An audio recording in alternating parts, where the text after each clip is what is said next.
Movie का start नौरी नाम की लड़की से होता है जो अपने मदर की डेथ के बाद काफ़ी अकेला महसूस करती थी। एक दिन उसे याद में एक प्यारे से कैट दिखती है जो काफ़ी क्यूट होती है, लेकिन उसे देखते देखते वो खुद ही कैट में चेंज होने लगती है।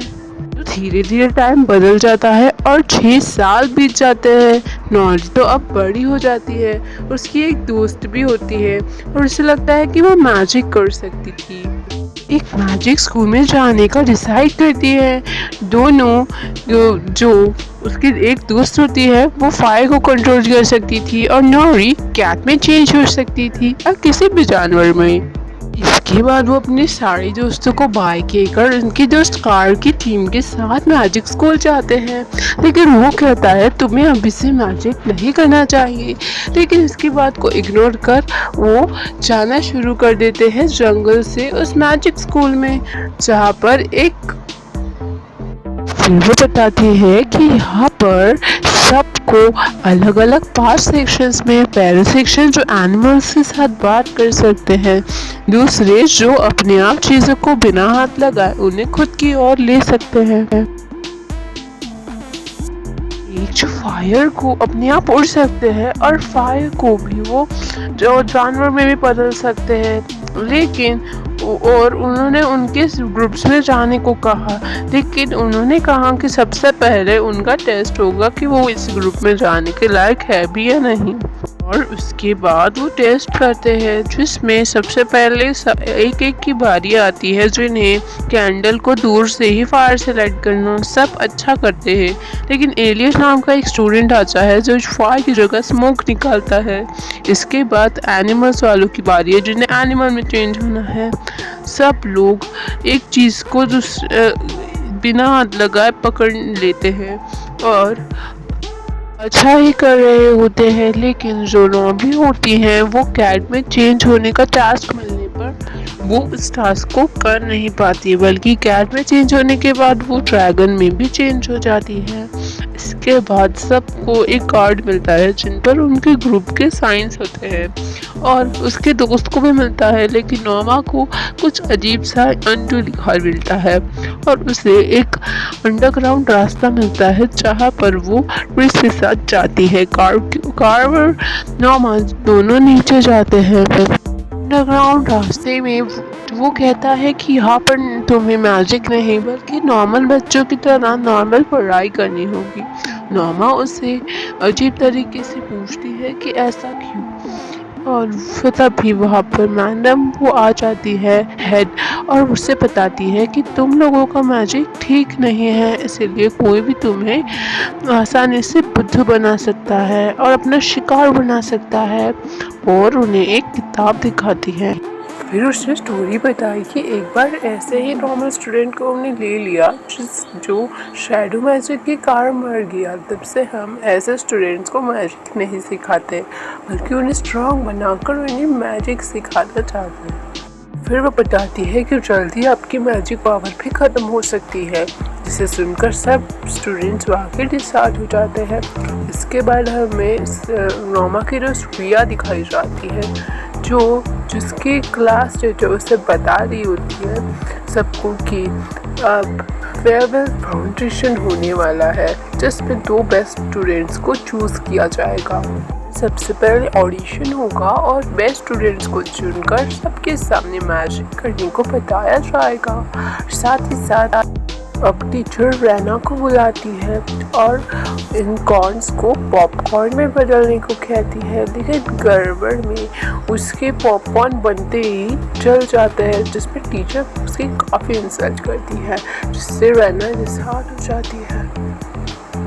अब ही स्ट्रिप सब बच्चों को झाड़ू पोछा लगाने को कहता है। तभी नॉर्मा फिर से वहाँ पर स्टूडेंट की क्लासेस को देखती है जिस ग्रुप में वो काबिल है, जिसके बाद वो किटम को पकड़ के उसमें चेंज होने की कोशिश। इस बार भी मैजिक जो है काम नहीं आता और गड़बड़ हो जाती है। फिर वापस स्टॉप आता है और उसे लेकर जाता है और उसे सबको समझाता है कि तुम फिर से ऐसा करने की कोशिश मत करो।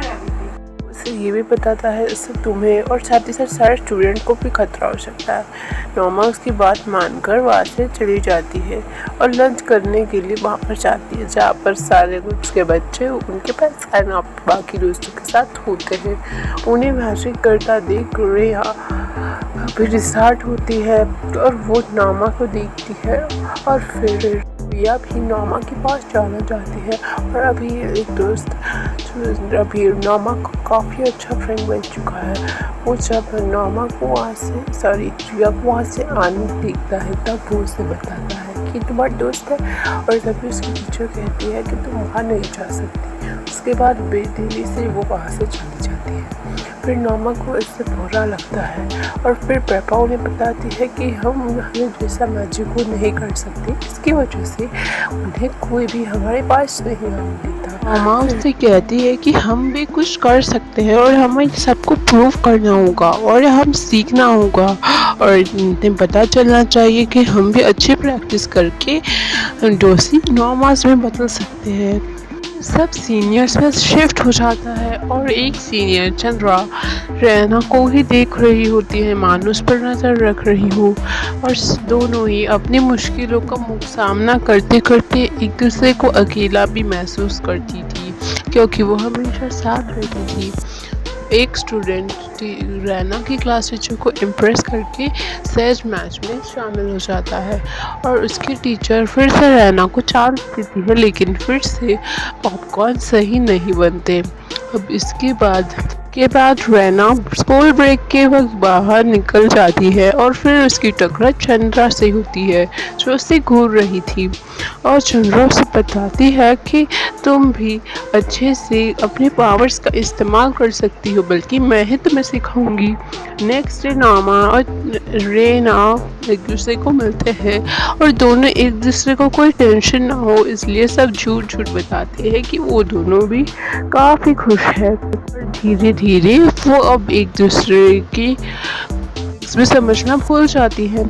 जब रैना लाइब्रेरी में पढ़ रही होती है और उस वक्त जब वो बुक रखने जाती है तब उसे एक ब्लैक शैडो मैजिक की बुक मिलती है और वो उस बुक को रखकर वापस चली जाती है, लेकिन वो बुक उसके डेस्क पर पहुंचती है। डर कर वो चली जाती है और उसके बाद चंद्रा भी उसे देख रही होती है। मम्मा भी कैट में चेंज होने के कई सारे उपाय देखती है, लेकिन फिर से कुछ गड़बड़ हो जाती है और वो फिर से नॉर्मल हो जाती है। अभी तीनों हेल्पफुल होते हैं कि वो कुछ चेंज कर सकते हैं और तब भी वो घूमने निकलते हैं और तभी रैना उन्हें देखकर काफ़ी गुस्सा हो जाती है।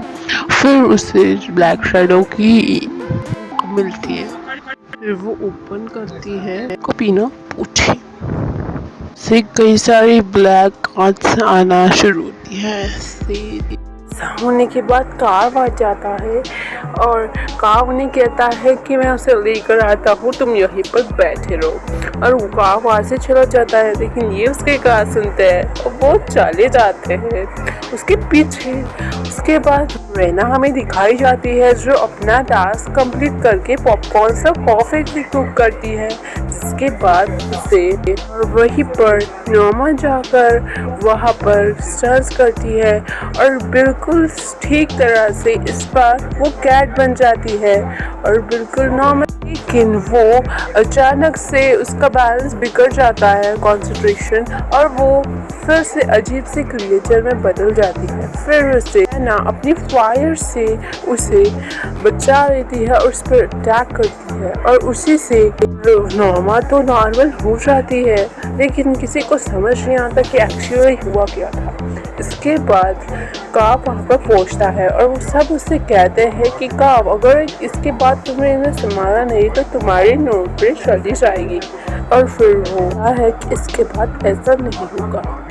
अब यूएनजीज वापस आकर सब लोग के साथ होते हैं और नॉरी को भी इसकी वजह समझते हैं। इसके बाद सबका इल्ज़ाम नॉरी पर लगाया जाता है और वो सब उस पर बहुत ज़्यादा गुस्सा हो जाते हैं और उसे चिढ़ाना भी शुरू कर देते हैं ये सब कॉक देख रहा होता है, जो काफ़ी ज़्यादा तंग आकर उन्हें डांट कर अपनी सीट पर बैठने को कह देता है। दोस्तों इसके बाद पर हमें स्क्रिप्ट में बाकी बच्चे एक जंगल में दिखाई देते हैं और वो उन्हें समझाता है कि जब मैं भी छोटा था तब मैं भी यूएनडीज में से ही एक था, और देखो आज मैं आपका लीडर हूँ और इसीलिए आपको डिसहार्ट नहीं होना चाहिए। स्ट्रॉन्ग उन्हें बताता है कि मैं भी आपकी तरह ही यूएनडी था, और वो उन्हें बताता है कि पहले मैं भी स्काउट्स टीम में जाने वाला था, लेकिन बाद में मैं यूएनडीज में चला गया बिल्कुल आपकी तरह, लेकिन कोई उसके बात को समझता नहीं है। और उसके बाद वो कहता है कि मैं आपके फ्यूचर के लिए जो मर्जी वो करूँगा। वो कहता है कि यूएनडी होने की वजह से मुझे भी जो टास्क दिया गया है आपको संभालने का, वो मैं चुपचाप इतने सालों से करता आया हूँ। और वो कहता है कि आपकी वजह से मुझे इंस्पिरेशन मिल गई है। यहाँ पर नॉरी और पैट्रिस के लिए डीप फ्रेंडशिप हो जाती है। रेना चंद्रा के साथ शैडो मैजिक सीखने के लिए आ जाती है और चंद्रा उससे ये सिखाती भी है। लेकिन फिर रेना उस चंद्रा को रूम से बाहर बुक लेकर भेजती है, लेकिन जब वो दरवाज़ा बंद करती है बुक तो वहीं पर होती है, जिसे देखकर वो डर जाती है और नॉरी उसके रूम में आ जाती है, जिससे वो गले मिलती है और उससे कहती है रेना कम समझकर से रूम से बाहर भेज देती है, जिससे उसे बुरा लगता है।